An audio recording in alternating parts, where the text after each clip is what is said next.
My dear friends in Jesus Christ, our Lord loved, so loved the world. And if you find the Trinity, there were three in Trinity, they could have lived by themselves. But then love, if it is love, it should flow. So that's why He created the world and created you and me and given that world. So our Lord is a giver. Always He wants to share what He has. And that's how He shares His love with us. And He has given us many things. And all what we have today is a gift from God. So hardly we realize, because the gift that we have got is priceless. You can never buy your gifts, Once with Corona, they will have a breathing problem. One person wrote a beautiful poem where it shows how he had to pay for oxygen, for the breathing machine, respiratory machine. Then he said, for the first time, I had to pay millions, thousands for this machine. I realized that I have to pay for the breath. The moment I knew that I have to pay for the breath, only I realized what He has given us. Because it's all freely given, my dear friends. And remember, we all are given something. We all are given something. And you are watching the Mass online. There are about 4 children here.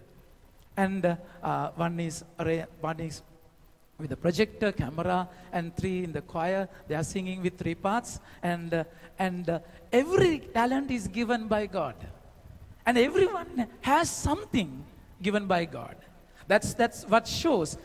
The master who went away entrusted each one with a talent. And no one could say that I don't have any talent. The word talent we get the word talent, the true meaning, from the gospel. Some scholars say so. But then exact meaning of a talent is not a currency. The translation beautifully says it's silver talent, and there are also gold talents. Talent is a measure. You measure gold with a talent, and that amount that when you get a talent of gold, it's million dollars of worth. So when it comes to silver, also the same, little lesser than gold talents, but then yet the amount in a talent, you can't, it's a huge amount when it comes to a talent. So we all are given a precious gift. So if someone is saying, once St. Augustine Valluran met this blind person on the road in Kerala, and when he was there, when he was crossing the road, the pedestrian crossing, and then St. Augustine found this man is very, very, very unique. This blind person is always joyful and smiling. And then he said, "What's your name? You're a special person." Then that blind person said, "Father, I'm Tom, and so shall we sit for a coffee?" Then he said, "Provided you pay, because I don't have money, Father." Then in that coffee, and they were speaking about it. Then he said, "Father, my blindness is a blessing." Then the father was shocked. And he asked, "How come, Tom, your blindness is a blessing?" Then he said, "Father, you have 2 eyes, no?" Yes, Tom, I have 2 big eyes, Then at the end of times, when you die, God will ask, "What have you done with your eyes?" Then you have to be accountable. But then, "Father, I don't have eyes, no?" So they don't. God won't ask me that question, so I'm free. But then He will ask, "What I have done with my blindness?" And then I have an answer, "Father, that's why I'm smiling with everyone. Though I can't see anything, I will smile with everyone." Everyone. So they begin to think, when they see me in the morning, when they are hectic schedule and busy timetables, their faces will be gloomy and very upset faces. And when they see me, they begin to think, "Come on, we have everything. This person is yet blind, but yet he's happy and smiling. What we are doing with our lives?" This is the kerygma. This is the good news that I'm carrying, Father. And also, Father, my blindness is a blessing, because the first person I'm going to see, I've never seen a person. When I go to heaven, the face to face, I'm going to see my Jesus. So my blindness is a blessing. My dear friends, we all are gifted. At least you are gifted with a smile, isn't it? So you can't say that I don't have any talent given by God. You know, of course, you can't measure that talent according to the worldly point of view. Remember, each one has a duty. The first reading beautifully says the woman of character, the wife who has character, who's God-fearing. Mostly is a male-dominant society. Book of Wisdom properly speaks about, Proverbs speaks about this character, this woman who is really talented. When the man goes out, when the husband goes out to the field and he's the breadwinner of the family, we hardly recognize the duty of the wife, isn't it? But then, it's not the worldly point of view. It's a calling to bloom where you are planted. So my dear friends, you are gifted with something. If you are in the Spirit, you will begin to appreciate what you have. Other than grumble and compare with yourself with others, and also you put down yourself with that inferiority complex. No, you are precious. You are precious in His eyes. Isaiah chapter 43 verse 4, it is beautifully said, you are precious in my eyes. So that's why you need to have that connection. You need to meet that master where He gives you a talent. He gives you a value. If you don't realize this, if you don't identify this, we lose the meaning of life, my dear friends. So that's why you are invited in the first place with the reading to recognize your talent. My dear friends, we are heading towards the end of the liturgical year. Next Sunday, Feast of Christ the King. And then we finish the end of liturgical year. We speaks about the end of time. So of course, there is a life after death. But then yet we have a life here and now. You can't forget this life and think about the life after death. Because this is the exam we have to pass to get that promotion later. So the way you live with a given talent is of great importance, my dear friends.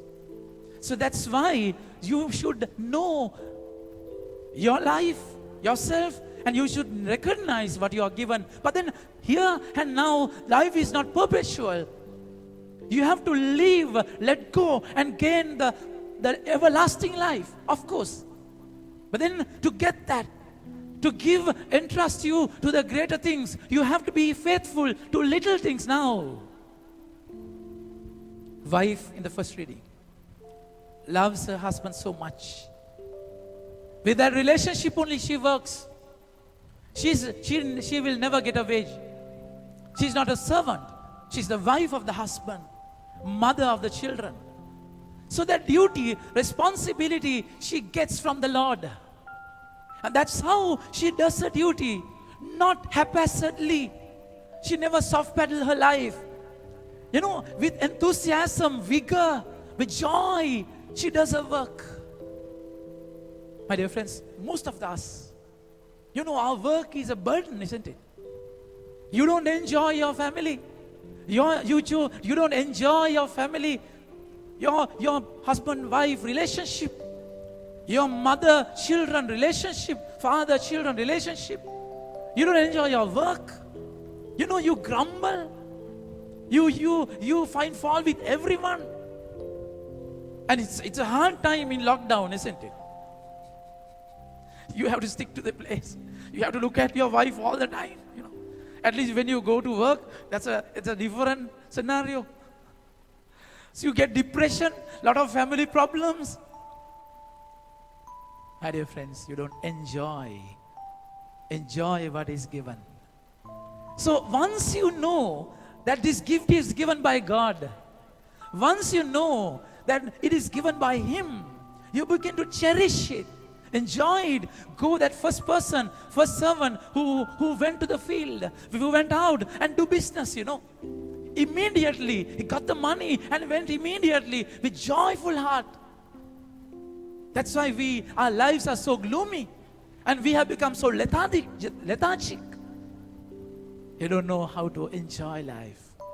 My dear friends, my priesthood and my ministry, if I'm given another chance, I'll become a priest only. Not because the family life is horrible, No. I love it. But then the kind of life I'm going through, enjoying, I begin to enjoy the freedom, and we are enjoying the lockdown situation also. Bloom where you're planted. It happens with the relationship. The wife loves the husband. If she does not love the husband, she won't work like that. She will just do her duty and wait and have her own enjoyment. No. She enjoys her responsibility because it's because of the relationship. Our religion is a relationship, my dear friends. Our religion is always a relationship. If you don't relate, if you don't know the Master, if you don't love Him, and if you don't cherish what he has given to you, if you don't cherish, value the giver than the gift. That's how in John chapter 21, verse 15, Jesus asked Peter, Peter, do you love me more than others do? Do you love me more than others do? Then feed my lamb. The Lord is not asking Peter whether you love the lamb or sheep. No. He's a fisherman anyway. But then he asks, do you love me more than others do? Then feed my lamb. My dear friends, this is the core to all what we do here. This is the very reason why we should live a life joyfully. Personally, you have your own likes and dislikes, your own whims and fancies. You will have them all. But then if you love Him more than everything, what is given to you, what is entrusted to you is of great importance because you are accountable to Him. And we are given talents. First 5, second person 2, and last person 1. It's not the amount. It's never the amount. So don't ever compare yourself. The moment you compare, you put yourself down, or you will be attacked with pride. It's inferiority complex or superiority complex. No. Look at what you have and realize that this is given by God. It's not your achievement and I'm the boss, I'm the master. And you can never be proud about what you have. Those who have more should give more. So if you are blessed more, you're more responsible. You're more accountable. So don't ever put down people. You don't have to boast about your talents, because you have not achieved them. You have not paid and gained them. No. Of course, you have worked hard. Maybe to work hard, how do you get the interest and the push? It's by God. If you don't have the Holy Spirit, you won't work hard. My dear friends, remember, always remember. So each one is given different talents. According to their ability, God knows the best. He knows you more than you do. You know about yourself. So He knows exactly what you can do with the talent, what you are doing. And that's how there's a gradation in talent. There's separate difference in given talents. Each one has different talent. But then that talent is a huge amount of money. Huge amount. You enjoy, you realize the value of your thing given to you. And you love the Master, the first person. It's so beautiful. The way he went out and did business with the talent. It is a risk, my dear friends. It is a risk to invest that money. It is a terrible risk. Remember, you will never risk your life without love. If you risk, you have to have love. It's a leap in darkness. That's faith. In Romans chapter 8, verse 24, 26, beautifully says, we are saved by hope. Hope, of course, you can't see the end. So it's a leap in darkness. You have faith that I want to do something for my master. I want to do this because of my master. Of course, I don't know everything. I can't see everything clearly. I can't fathom everything properly. But then in trust, I take this step. Remember, it's a journey. It's a journey in darkness. With love, you take these decisions. You will never go to heaven without taking risks. If you begin to protect yourself, you are scared of situations. You are scared of taking risks. You are scared of, everything. Circumstances change. You are scared of it. You will be a frog in the well. You will never discover things. In 1 John chapter 4 verse 18 it is said, in love there is no fear. In love there is no fear. He could have made a big mistake, isn't it? In investing that money. He could have made a huge mistake in investing that money. But then he knows the master. That genuine effort. It's not the success, but to be faithful. Not to be successful, but to be faithful.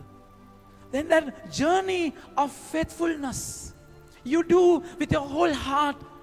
You give your soul and mind and might, everything for what you have given. You can make mistakes, my dear friends.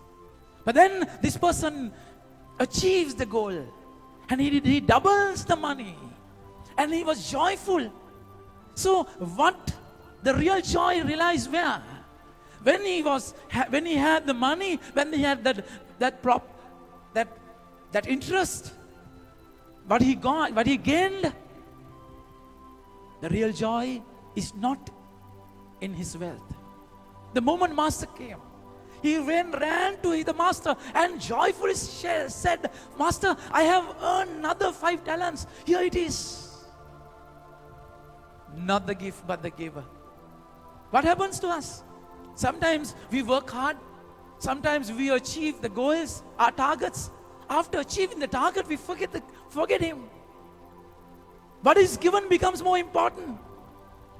In relationships, in children, in all your jobs sometimes, achievements, promotions, after getting there, after your prayers are answered, you forget him.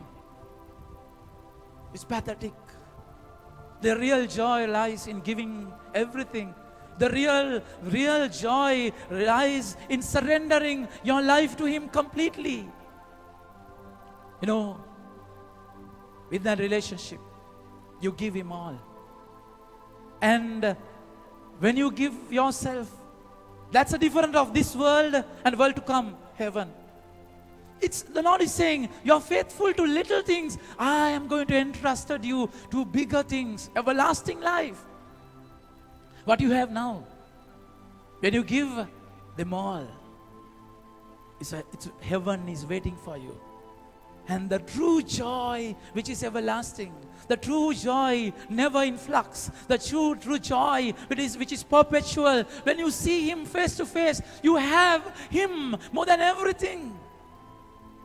So you give what you have now. And in giving, before giving, you do the best with what you are given. That's the kind of life the Lord is inviting you today. Parousia, the Lord will come definitely.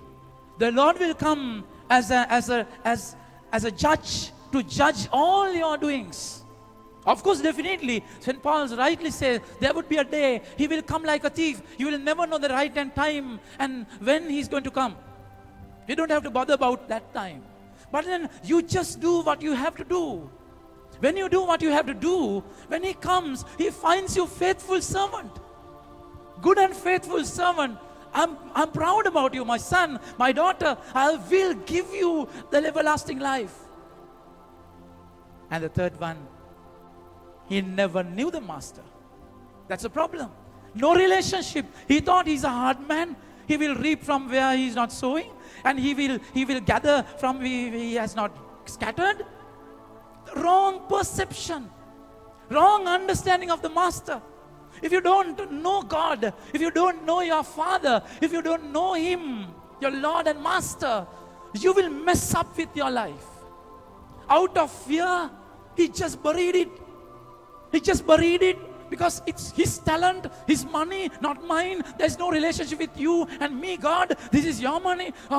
Then what I can do? When you come, I just give it as it is.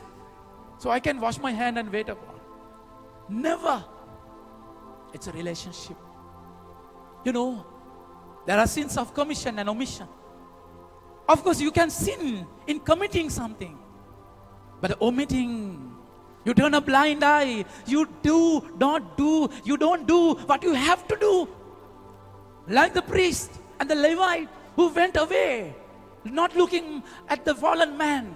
Like the rich man who never looked at Lazarus was wounded, the beggar. You omit things and you just live a life for the sake of living. You will be doomed. The Lord will be not happy with your life. Take risk. Do things with joyfully, with enthusiasm, because you know the Master. So if you don't know the Master, there is no life worth living. It's a beautiful invitation today. You have to realize that there is a life beyond this. One day we will die, maybe with corona or not with corona, whatever it is. People are dying like anything, isn't it? Sri Lanka is hit by that death. We don't know how. But then this can be the end of time or not. We are least bothered. We are not bothered about the time. But then you are given a talent. You are given different talents. So do what you have to do now. Bloom where you are planted. But then you are doing it to surrender. St. Peter had that catch of fish. The nets were tearing away. Not to put a supermarket, fish market. He had to give them all to the Master. Leave everything behind. So because they are going to be fishers of men, a greater calling. We have a life everlasting. But then live a life here completely with vigor and enthusiasm and surrender everything to Him, because always you have to think that you have to please the Master, not anyone. You're accountable to Him always. So He's a loving Father who waits in the real home where we leave this tent of earth, this world, and we are heading towards that real home one day, my dear friends in Jesus Christ.